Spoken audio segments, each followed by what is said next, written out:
Hello students, today we are going to learn a new chapter, chapter 4, Literary Heritage of India. So, in our earlier lessons we have learned regarding sculpture, architecture, then the various excavational sites, Mohenjo-daro, Harappa, and also regarding our heritage, natural and cultural. Now in this lesson we are going to learn literary. Literary means what is written from very ancient times and who were the good writers, and many have contributed very well in various languages, and how they flourished and how we are taking them in a proper way in our daily lives. We are just putting them down. So all that is being discussed in our this topic. So it's a very nice, very easy and nice topic. All that was written earlier, a very big epic, two big epics, Ramayana and Mahabharata. We all are very familiar with this. So how they were written, in which languages were they were written, how they were translated, and all these things are being discussed in our lesson. So earlier we all know that there was no any language during the Stone Age man. Slowly, signs, symbols, expressions, thoughts, these started, and then it evolved into the form of language, and then communication was seen. Expressions, ideas, feelings, give and take of thoughts, emotions. So this was all the evolution seen within the communication skills. Now again, the script here, it gives us how overall man contributed to the development of language. After that, now this language we daily require a language. We all are familiar with various languages in our constitution of India. Also 22 to 24 languages are being said as to be our regional languages, national language as Hindi, and official language as English. So now let us study that what all is being given over here.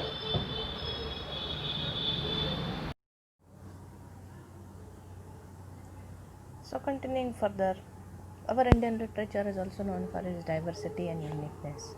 Yes, we are having a very large diversity and uniqueness. Now, with this literature, we can come to know that various Indian scholars have divided this ancient literature from Vedic, classical, then again into folk, which are also very popular. And further going with language and literature, in the earlier chapter we saw art and literature, so here is language and literature. Now, if we look at the history, the evolution, we can see that variety of languages have been coming out and they are being evolving from various times, from various centuries. Now these are being influenced from one another and resulted in the development of literature. These new languages have developed and flourished as they were very popular, as they were encouraged, so they flourished very fastly. Now, with respect to these languages, our best example goes with the Sanskrit language. Sanskrit is said to be a very ancient language, but also nowadays also it is being used at many places. And earlier, this Sanskrit language was mainly used in religious ceremonies, worshipping rituals. These functions were carried out in Sanskrit language. Now, this language provides opportunity for humans of better expression and understanding. Now, as it was learned, it was tried for many humans, so it was a good sign of communication by expression and understanding. Now, this ancient script, that of Harappa civilization, not disappeared, not obtained about their languages. Now, all what the civilizations we are learning from various places or various things. So many a times the languages are not being seen, or something what may be written scripture on the stones or on paper like this. So here a very famous Sanskrit grammarian, a very well known person, Maharshi Panini. He was a very good grammarian, and a very important book of that time was Ashtadhyayi, written by him, Panini. Now, this was a very noteworthy or very important or turning point book of Sanskrit grammar of 4th century. Now, this again was considered as language of Aryans, sages and scholars. After that, slowly it was accepted by all at the international level of so that Sanskrit was the best language. And nowadays also you can see that in our computers also this Sanskrit language is being used. Now, this was the chief language for knowledge, science, religion and philosophy. So Sanskrit prevailed in various fields and development was seen according to it.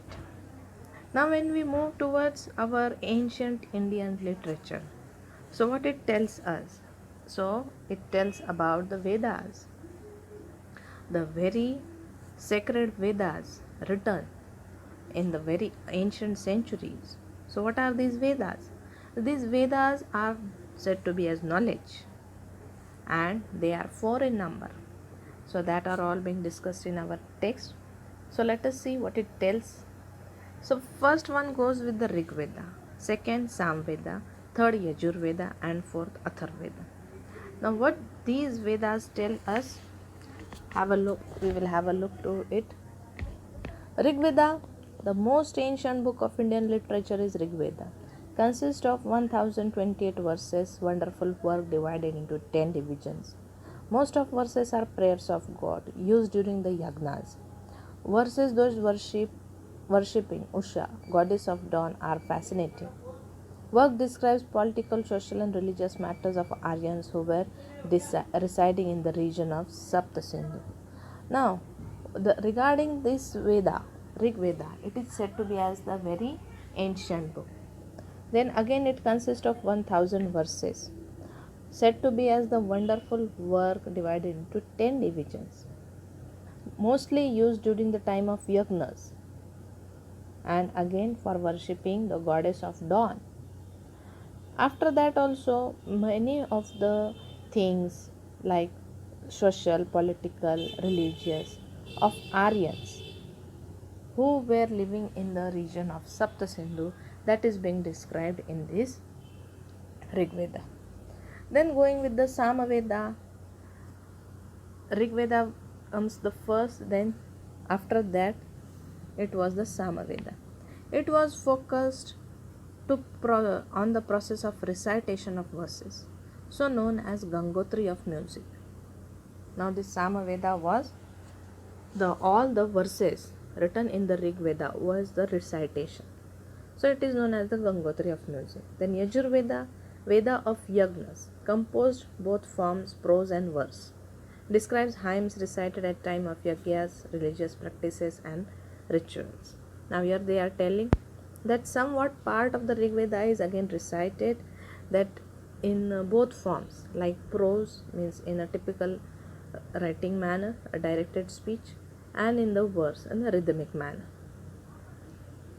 After that, Atharva Veda describe various types of rituals and sanskaras. What all not is required for religious worshipping, rituals, customs, traditions, sanskars. That was being discussed in this Atharva Veda. Upanishad. Now, this literature gives us a description regarding the beginning of universe and our mysteries of life and death. with the materialistic world and spiritual. Now, very famous Upanishads in the dialogue form. Two famous, they were Brihadaranya and Changodaya. Now, they were in all 108 in the dialogue form, and it was mentioned in Muktiko Upanishad. After that, Brahmanical literature is also being seen in our lesson. Now, these epics were composed to understand meaning of Vedic literature.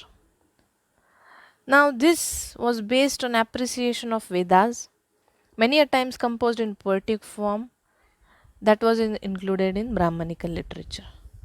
Now, this literature and its principles regarding behavior have been explained broadly. Some of the features are being discussed in our lesson. So, first was Aranyakas.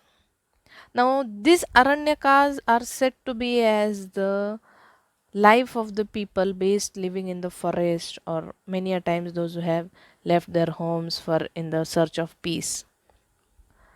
So, these Aryans used to spend their last phase of life in Aryanakas, making their ashrams in Aryanakas or forest. So, the last phase of the life was spent in forest, so by the Aryans, so it is said to be as the Aryanakas. Now, this composed literature based on philosophy, result of their deep thinking, known as Aryanakas. Now, this philosophy is said to be the Aryanakas. Vedangas. Second comes as Vedangas. So, what is this Vedangas? This literature deals with religious practices, rituals, grammar, astrology, and astronomy. Now, with this Vedangas, various subjects are also included with the religious practices also. Now, coming towards our the great epics, Indian great epics, so they were Ramayana and Mahabharata. Now, if we go to the literature part, roundabout we can say that this can be traced with the 2nd century. Roundabout maybe in the 2nd century they might have been written. Now the Ramayana describes about the story of Ramchandra, the king of Ayodhya. Now this Ramayana is somewhat smaller than Mahabharata. Now it narrates very attractive stories of adventure. Mahabharata is said to be as the world's largest epic, has 1 lakh verses, describes the war between Kauravas and Pandavas, and consists of numerous stories. Again, the Bhagavad Gita is also a part of the Mahabharata, and it just describes the whole of the philosophical principles related to a man's life. It conveys the message of achieving moksha or salvation through jnana, karma, and bhakti. So much of the education that is being required for the making of a human being and how he or she should lead his peaceful life, so that is being discussed in these epics. Now these both epics, Ramayana and Mahabharata, had just influenced or inspired many Indian people for a very longer time. Now, these have been given us motivational seeds of sanskaras, good thoughts, good feelings, good habits to lakhs and millions of Indians. Now, during those times, Sanskrit literature was produced that had a good combination of religious and worldly aspects of life. Again, the Puranas played an important role in explaining initial Vedic religion of earlier time. After that, scriptures and Smruti Granthas were composed. We have learnt about scriptures. Now, Granthas means many a time a part of something is being written and stored. Now, these scriptures dealt with science and philosophy, for example, Kautilya's Arthashastra, book of management, as well as book on various topics such as arts, mathematics, and other sciences. Smruti Grantha explains religious teachings, laws, and customs. So, very finely, the scriptures and Smruti Grantha are being given over here. That scriptures were written by Kautilya as Arthashastra, the management book, and Grantha as laws and customs. Then further, earlier Buddhist literature was written in Pali. Yes, we all know Buddha got enlightened in the very earlier centuries before these, and it was written in Pali. Then this was also divided into three sections and known as Tripitaka, which consist of Sukta Pitaka, Vinaya Pitaka, and Abhidhamma Pitaka. After that, many verses were composed in Buddhist literature. Gupta period was also said to be as the golden period for growth and development of Sanskrit poems and dramas. Great writers like Kalidas, Bhavabhuti, Bharvi, Bhartrihari, Bhanabhat, Manga, and many others belong to this period. So, Gupta period was a very rising point for Sanskrit poems and dramas, and many are being mentioned over here. Kalidas was one of the very known writers all over the world, and his works are mentioned as Kumar Sambhava, Raghuvansham, Meghdut, Abhigyan, Shakuntalam, and Rutusamhar, and renowned for their best poetic and dramatic style. Bana wrote the Kadambari and Harsha Charit, a biography of King Harsha. These might be you have learned in the lower classes also. Other works of period are Bhavbhuti's Uttar Ramcharit, Bharavi's Kirata Ranjuniyam, Vishaka Datta's Mudra Raksha, Shudraka's Mrichika Katikam, and Dandi's Dashkumara Charita. So, subjects of these work were political events, romance, allegories, comedies, and philosophy. So, all these writers have written various books, and various topics were included in that. Now, these verses composed in earlier form of Gujarati language. Now, respect to it, our Gujarat state. So, Gujarati language was developed, and many literary works are also being composed.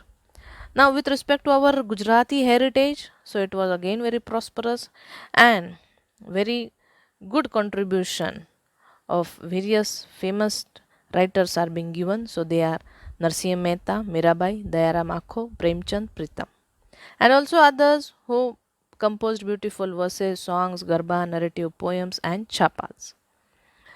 Now, again, many scholars like Narmad, Naval Ram, Kishore Lal Mashruwala, Panna Lal Patel, Uma Shankar Joshi, Mahipatram Ruparam, Nilkantha, Govar Dhanaram, Tripathi, and others enriched Gujarati literature through their verse.